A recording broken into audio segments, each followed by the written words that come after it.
अजय चतुर्वेदी। महाराष्ट्र, झारखंड राज्यों के विधानसभा चुनाव के लिए आज मतदान पूर्ण हो गया। वहीं उत्तर प्रदेश की 9 सीटों सहित विभिन्न राज्यों के 15 विधानसभा उपचुनाव और एक संसदीय सीट के लिए उपचुनाव भी पूरा हो गया है। आपको बता दें कि महाराष्ट्र में मतदान प्रतिशत बहुत बेहतर नहीं रहा, बल्कि 288 सीटों के लिए वहां 58.27% मतदान हुआ, जबकि झारखंड में 81 सीटों के लिए, जिसमें 2 चरण में मतदान हुए थे, आज जो मतदान हुआ है उसमें 67.59% चुनाव हुआ। अब आप बताएं, उत्तर प्रदेश की अगर बात करें, उत्तर प्रदेश में सीसा मऊ में 49.03, गाजियाबाद में 33.30, मझुआ में 50.41, करहल में 53.92, कटहरी में 56.69 और फूलपुर में 53.43% मतदान कुल हुआ है। कुंदरकी में 57.32% मतदान हुआ है। लेकिन जो सिलसिला कल बीजेपी ने महाराष्ट्र में शुरू किया था, कल क्या पूरे चुनाव भर जो लगातार विपक्ष का आरोप लगता रहा कि बीजेपी और महायुति की टीम जो है वो केवल अपनी हार बचाने के लिए लोगों के बीच में पैसे और शराब बांट रही है, इस तरह का आरोप कल वहां लगा था, जिसमें कि बीजेपी की तरफ से जो मुख्यमंत्री के दावेदार हैं विनोद तावड़े, उनके ऊपर ये पैसा बांटने का आरोप लगा। मतदान से एक दिन पूर्व वो एक पूरे होटल को उन्होंने ऑक्युपाई कर लिया और आरोप यह है कि 5 करोड़ रुपए वहां से बांटे जाने थे। काफी पैसा वहां से बांट दिया गया, जबकि जब इसकी शिकायत की गई तो चुनाव आयोग के द्वारा 2 कमरों से करीब 9 लाख से ज्यादा, करीब 10 लाख के करीब रुपए पकड़े गए हैं, जब्त किए गए हैं। हालांकि विनोद तावड़े इससे लगातार इनकार कर रहे हैं, लेकिन मैं कुछ चित्र आपको दिखाऊंगा, आप देख सकते हैं अपने स्क्रीन के ऊपर कि किस तरह से वहां कोहराम मचा हुआ है, हल्ला मचा हुआ है, चोर चोर के नारे लग रहे हैं, पैसे उछाले, रुपए 500-500 रुपए की गड्डियां लहराई जा रही है, फेंकी जा रही है। इसके बाद बीजेपी ने तत्काल नाना पटोले और सुप्रिया सूले, जो कि शरद पवार जी की बेटी हैं, उनके ऊपर पुराना 6-7 साल पुराना एक मामला उठाया। इस मामले को लेकर के सुप्रिया सूले ने बाकायदे मानहानि का नोटिस भेज दिया है उनको। नाना पटोले भी कह रहे हैं कि उन्होंने भी तैयारी कर ली है और कल तक उनकी तरफ से भी वो मानहानि का नोटिस जारी हो जाएगा। उन सभी ने इस आरोप को खारिज किया है पूरी तरह से। माने जो आरोप पिछले कुछ दिनों से, यानी कि जिस दिन से आचार संहिता लागू हुई है, चुनाव डिक्लेयर हुआ है, उस दिन से लेकर के और आज तक केवल और केवल बीजेपी, महायुति, एनडीए ने मिलकर के केवल पैसे बांटे हैं, शराब बांटी है। केवल विनोद तावड़े के पास से ही जो है वो 5 करोड़ रुपए की बात नहीं आ रही है, बल्कि उसके पहले जयंत साठे, जो कि उनके यहां से 2 करोड़ रुपए जब्त किए गए थे। एक नासिक में एक होटल से 500-500 के नोट। वहीं देवेंद्र फडणवीस के जो करीबी हैं, उनके पास से 18 लाख की शराब पकड़ी गई थी। ये लगातार विपक्ष आरोप लगाता रहा है कि केवल और केवल पैसे बांट करके, शराब बांट करके मतदाताओं को खरीदने के लिए का काम किया जा रहा है, वोट चोरी करने का काम किया जा रहा है। ये महाराष्ट्र की बात रही है। उत्तर प्रदेश की बात करें तो उत्तर प्रदेश में निश्चित तौर पर अखिलेश का पीडीए कुनाचे भर रहा था, लेकिन उनका मुकाबला मुख्यमंत्री योगी आदित्यनाथ से था। वो मुख्यमंत्री आदित्यनाथ जिनके लिए ये 9 सीटों का उपचुनाव एक अग्नि परीक्षा के समान है। कारण यह है कि लोकसभा चुनाव में जिस तरह से बीजेपी की दुर्गति हुई उत्तर प्रदेश में, उसके बाद से ये कयास लगाए जाने लगे थे कि मुख्यमंत्री योगी आदित्यनाथ को यहां से उत्तर प्रदेश से मुख्यमंत्री पद से हटा दिया जाएगा और किसी और को ले आया जाएगा। और इसके लिए तमाम उप मुख्यमंत्री केशव प्रसाद मौर्य, ब्रजेश पाठक, तमाम वो जो दिल्ली और लखनऊ के बीच की बात थी, अखिलेश, या आपको याद होगा अखिलेश यादव ने तब टॉन्ट भी किया था कि दिल्ली और कुछ उप मुख्यमंत्री दिल्ली और लखनऊ के बीच में शंटिंग कर रहे हैं। तो आज उस हिसाब से अपनी प्रतिष्ठा को बचाए रखने के लिए, अपनी साख को बचाए रखने के लिए योगी सरकार ने जो कुछ भी किया वो एक काले अध्याय के रूप में लिखा जाएगा भारतीय लोकतंत्र में। आज आरोप यह है कि मतदाताओं को, खास तौर पर मुस्लिम मतदाताओं को मतदान केंद्र तक जाने नहीं दिया गया, मतदेय स्थल तक जाने नहीं दिया गया। और ये काम और किसी ने नहीं बल्कि उत्तर प्रदेश पुलिस ने किया। वो लगातार आरोप है कि वो लगातार उनको रोक रहे थे, टोक रहे थे, उनसे आईडी ले रहे थे, जबकि आईडी लेना, पहचान पत्र लेना पुलिस का काम नहीं है, निर्वाचन आयोग का काम है। इतना ही नहीं, उत्तर प्रदेश में बाकायदे एक समाजवादी पार्टी के एक मतदाता ने ये शिकायत दर्ज कराई है कि जब वो वोट डालने के लिए जा रहे थे, जहां पर वो घेरा बना हुआ होता है, तो वहां उनसे पूछा गया कि आप किसको वोट डाल रहे हैं, कहां बटन दबा रहे हैं। मैंने इस तरह, इस हद तक जाकर के एक दो नहीं दर्जन भर करीब ट्वीट किया अखिलेश यादव ने, चुनाव आयोग से शिकायत की और कई वीडियोस उन्होंने चुनाव आयोग को तलब कराए। उसके बाद चुनाव आयोग की जब ज्यादा किरकिरी होने लगी तो उत्तर प्रदेश के 7 पुलिसकर्मियों को सस्पेंड कर दिया गया। ये स्थिति उत्तर प्रदेश की है, जहां पर मुख्यमंत्री योगी आदित्यनाथ की साख जुड़ी हुई है। हर कीमत पर उन्हें जीतना है ये चुनाव। तभी तो चुनाव के पहले, ठीक पहले उन्होंने नारा दिया था कि बटोगे तो कटोगे, और इसका हर तरफ इतनी आलोचना हुई, इतनी निंदा की गई, इतनी भर्त्सना की गई कि बटोगे तो कटोगे। इसी का एक रूपांतरित स्वरूप, संशोधित स्वरूप प्रधानमंत्री नरेंद्र मोदी लेकर के आए। एक है तो सेफ है, और उस एक है तो सेफ है को उसको परिभाषित किया बहुत कायदे से राहुल गांधी ने। आप लोगों ने देखा होगा, मैंने भी उसको आप लोगों के सामने प्रस्तुत किया था वीडियो 2 दिन पहले ही। एक है तो सेफ है, किस तरह से वो एक है तो सेफ है, वो एक है तो सेफ है, किस तरह से वो आज चुनाव की पूर्व संध्या पर सारा उसका खुलासा हो गया।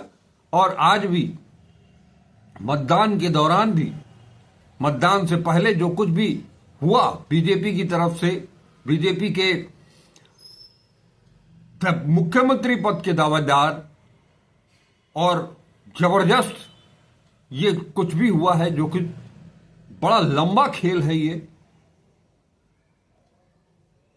50 करोड़ रुपए का वारा न्यारा वहां पर किया गया, हजारों करोड़ रुपए का वारा न्यारा किया गया मतदाताओं को खरीदने के लिए। हालांकि ये कोई बीजेपी के लिए नई बात नहीं है। इसके पहले भी 2014 से लेकर के और 2000 आज तक के जितने भी चुनाव हुए हैं देश भर में, किसी भी राज्य में, चाहे वो लोकसभा का चुनाव हो, चाहे विधानसभा का चुनाव हो, आखिरी 2 दिन 3 दिन जम करके इस तरह की घटनाएं होती रही हैं। लेकिन आज माने कल मंगलवार की शाम को जब वो नला पसोरा के उस होटल में, और इसके पीछे भी बड़ी अच्छी सी गणित है। आपको कई बार मैं ये बता चुका हूं कि बीजेपी को हराने के लिए सबसे बड़ा कारण बनता है बीजेपी ही। महाराष्ट्र के गृह मंत्रालय के एक पुलिसकर्मी का एक प्रशासनिक अधिकारी बीजेपी के किसी नेता को फोन करके बताता है कि वहां पर तावड़े जी जा रहे हैं 5 करोड़ रुपए के साथ बांटने के लिए, और वो सीट वो तत्काल बताई जाती है बहुजन विकास अघाड़ी को के नेता को, उनके संस्थापक को। वो अपने बेटे को भेजते हैं और वहां जो कुछ भी होता है वो आप तस्वीरों में देख रहे हैं। 10 लाख रुपए। और सबसे बड़ी चीज है, तावड़े जी बार बार ये कह रहे हैं और बीजेपी भी बार बार कह रही है कि इसकी जांच हो जानी चाहिए। जांच निश्चित तौर पर होनी चाहिए, निष्पक्ष जांच होनी चाहिए, लेकिन ये जांच होगी कैसे? सवाल ये उठता है कि निष्पक्ष जांच होगी कैसे? जिस होटल में ये पैसे बांटे जा रहे थे, जहां से बाहर बहुत सारे लोग पैसे लेकर के निकल गए, उसकी लॉबी का सीसीटीवी कैमरा कुछ देर के लिए खराब हो गया था। कुछ ही देर के लिए क्यों? इस तरह की संदिग्ध परिस्थितियां लगातार आपको बताती हैं कि वहां कुछ न कुछ तो दाल में काला है, या पूरी की पूरी दाल ही काली है। और ये जो तावड़े जी महाराज हैं, बताया जाता है कि ये प्रधानमंत्री नरेंद्र मोदी और गृह मंत्री अमित शाह के बेहद करीबी हैं। जब महायुति अगर जीतती है तो उसके मुख्यमंत्री कौन होगा उसका, इसके बारे में अमित शाह वहां जाकर के कह चुके हैं पहले ही कि वहां फडणवीस जाति समीकरणों में बैठते नहीं हैं और शिंदे इस बार मुख्यमंत्री पद के दावेदार नहीं हैं। ऐसे में बीजेपी अब खास तौर पर गुजरात लॉबी अपना कोई आदमी वहां भेजना चाहती थी, और उसमें से आए तावड़े साहब। और तावड़े साहब ने चुनाव के एक दिन पूर्व संध्या पर जिस तरह का कारनामा किया, उसने नरेंद्र मोदी और अमित शाह को की वैचारिकी का भी खुलासा कर दिया है, जिसको लेकर के बार बार हमला बोलते रहते हैं लोकसभा में नेता प्रतिपक्ष राहुल गांधी। राहुल गांधी बार बार यही तो कहते हैं कि पैसों के बल पर आपके वोट खरीदे जा रहे हैं, चोरी किए जा रहे हैं, सरकारें गिरा दी जा रही हैं, चोरी कर ली जा रही हैं। और इन सब का खुलासा इस महाराष्ट्र चुनाव में और उत्तर प्रदेश के उन 9 सीटों के उपचुनाव में हुआ। बाकायदे अब तो जो कुंदरकी है, जहां पर कि 57% मतदान हुआ, 57.32%, वहां के समाजवादी पार्टी के प्रत्याशी ने बाकायदे मांग कर दी है पुनर्मतदान की, कि यहां पर बहुसंख्य उम्मीदवारों को, बहुसंख्य मतदाताओं को मतदान केंद्र, मतदेय स्थल तक जाने नहीं दिया गया, यहां पर पुनर्मतदान कराया जाए। यूपी के जो 9 सीटों पर उपचुनाव हुए, उसको ले आज जो कुछ भी हुआ दिन भर, उसको लेकर के अखिलेश यादव को प्रेस कॉन्फ्रेंस भी करनी पड़ी। और जब चुनाव आयोग से आश्वासन मिला तो उन्होंने बाकायदे ट्वीट करके लगातार वो अपने वोटरों को ये समझाने की कोशिश करते रहे कि जिनको वोट नहीं डालने दिया गया है वो दोबारा जाएं, और तब तक जाते रहे जब तक कि उनका वोट पड़ नहीं जाता है। वहीं योगी आदित्यनाथ और उनकी पूरी टीम प्रशासन के भरोसे चुनाव मतदान को लेकर के पूरा का पूरा अमला ही लग गया, ऐसा विपक्ष का आरोप है। विपक्ष का कहना है कि पूरा प्रशासन, चुनाव आयोग तो पूरी तरह से बी टीम की तरह काम कर रहा है और पूरा प्रशासन बीजेपी के एजेंट के रूप में काम कर रहा है। कई बूथों पर, कई जगह एजेंट तक नहीं बनने दिया गया विपक्ष का, उनको भगा दिया गया, मतदाताओं को जाने नहीं दिया गया। ये यूपी का हाल था। उधर महाराष्ट्र में, असल में महाराष्ट्र और उत्तर प्रदेश निशाने पर इसलिए भी है कि लोकसभा चुनावों में यही दो राज्य थे जिन्होंने बीजेपी को बहुमत से दूर कर दिया, उन्हें बैसाखियों पर चलने के लिए विवश कर दिया। यही कारण है कि उत्तर प्रदेश में तो सीधे सीधे मैंने बताया कि यहां मुख्यमंत्री योगी आदित्यनाथ की साख जुड़ी हुई है इन 9 सीटों को लेकर के। अखिलेश का दावा है कि वो 9 की 9 सीटें वो जीतने जा रहे हैं, जबकि इसके उलट मुख्यमंत्री योगी आदित्यनाथ बटेंगे तो कटेंगे। इसी दौरान केवल बटेंगे तो कटेंगे ही नहीं, इसके अलावा बहुत सारे उपाय उन्होंने किए अल्पसंख्यकों को दबाने के लिए। आप सबको याद होगा कि सावन के महीने में एक अचानक से आदेश आ जाता है कि जितने भी ढाबे हैं, जितने भी रेस्टोरेंट हैं, वहां पर उसके जो मालिक है उनको अपना नाम लिखना होगा, जो रसोइये हैं उनका नाम लिखना होगा, दिखाना होगा। ये मामला किसी तरह से सुप्रीम कोर्ट तक गया तो उसके चलते रुका। सुप्रीम कोर्ट का आदेश आने के बाद फिर से एक नया कानून लेकर के चले आए, उसको भी सुप्रीम कोर्ट की तरफ से में जाकर के उसको भी रोकवाया गया। माने पूरी तरह से आप एक बार बात आप करते हैं सबका विकास, सबका साथ सबका विकास, और ये इस तरह से बांटना शुरू करते हैं। इतना ही नहीं, आज तो एक टीवी चैनल पर, जब आज नहीं कल रात को एक टीवी चैनल पर बहस करते हुए भाजपा के स्पोक्स पर्सन ने वरिष्ठ पत्रकार आशुतोष को भद्दी भद्दी गालियां दी स्क्रीन के सामने टीवी चैनल पर। आप सोच सकते हैं इनकी मानसिकता क्या है। और जब ये असल में ये सारी बौखलाहट सिर्फ इसलिए है कि ये चुनाव हारने जा रहे हैं और हार इन्हें बर्दाश्त नहीं है। चुनाव का परिणाम 23 नवंबर को आना है। 23 नवंबर को क्या कुछ होने जा रहा है, ये इसकी भविष्यवाणी कोई भी नहीं कर सकता है। एग्जिट पोल आपको बहुत सारे दिखाई देंगे, लेकिन उस एग्जिट पोल का क्या हश्र है ये आपने